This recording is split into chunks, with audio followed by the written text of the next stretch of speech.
objective, I think, of the program in my mindset is that through this program, it really showed how families, people who don't know each other can come together, can reason together, and work out their own ills. I am an attorney in DC. I represent both adults and juveniles charged with crime. I've been doing this kind of work for about 30 years.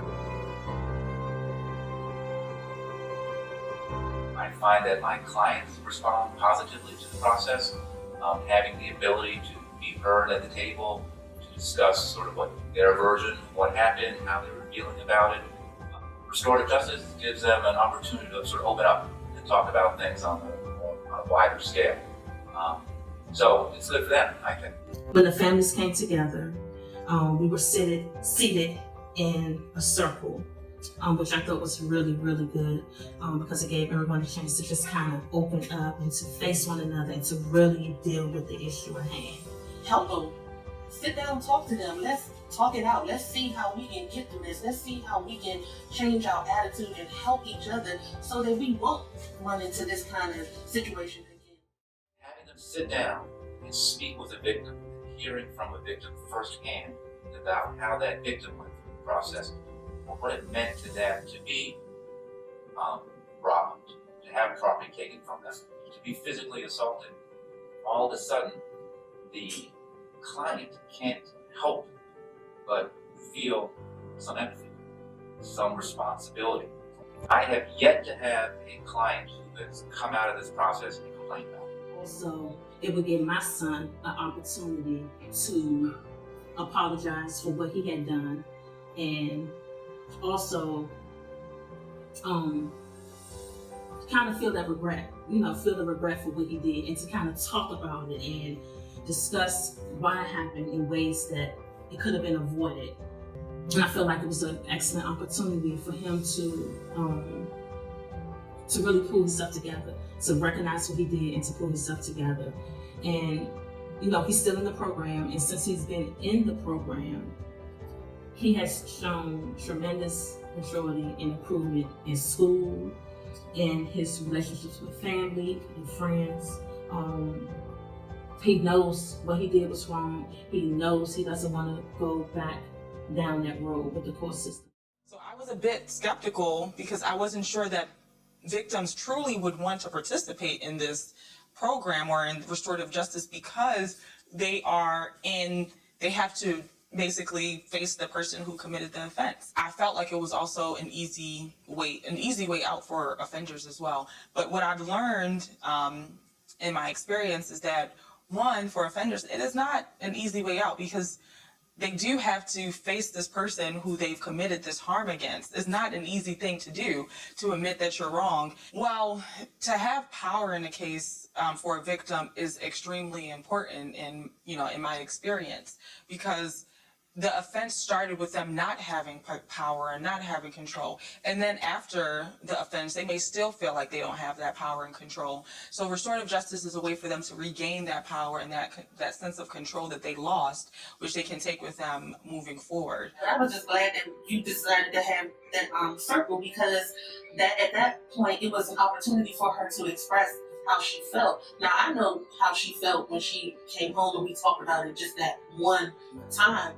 But when we had the meeting, when I heard all the things that she said, I was shocked, because that was the very first time that she's actually opened up and actually said how she felt. And I was proud of both of them, because they both were receptive, they both understood, and then they both were even compassionate with each other. I have found that there are many victims who are interested in participating in restorative justice. There are victims who say, before we even discuss restorative justice, they're like, is there an alternative to the traditional justice system? Not only are they seeking it, but even ones who may not have been familiar with it, and even those who participate in restorative justice and then they enter it skeptical, they leave out many times with a resolution that they are happy with. A large portion of the cases involve the victim being someone they actually come into contact with on a regular basis. And part of that is just poor decision-making, poor coping skills on the part of the respondent, my client. They tend just not to know how to talk their way out of a problem. and they instinctively resort to use of force or something like that.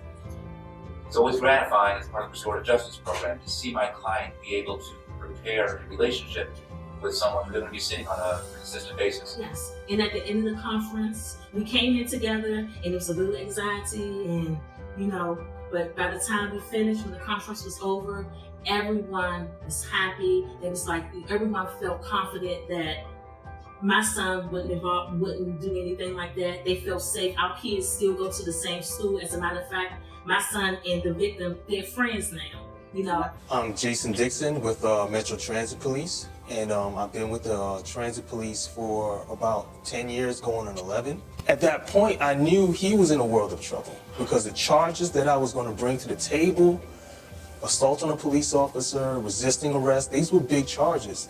This kid was going to go through the system, talk to his lawyer, see the judge, get whatever he gets, he goes out the door, now he has a record, and he does it all over again. And to me, 10 years in this system dealing with juveniles, that doesn't work. You have these cases of kids, if you could reach them early and let them talk to the victim, let them see the real damage they did, and then give them an opportunity to try to fix it.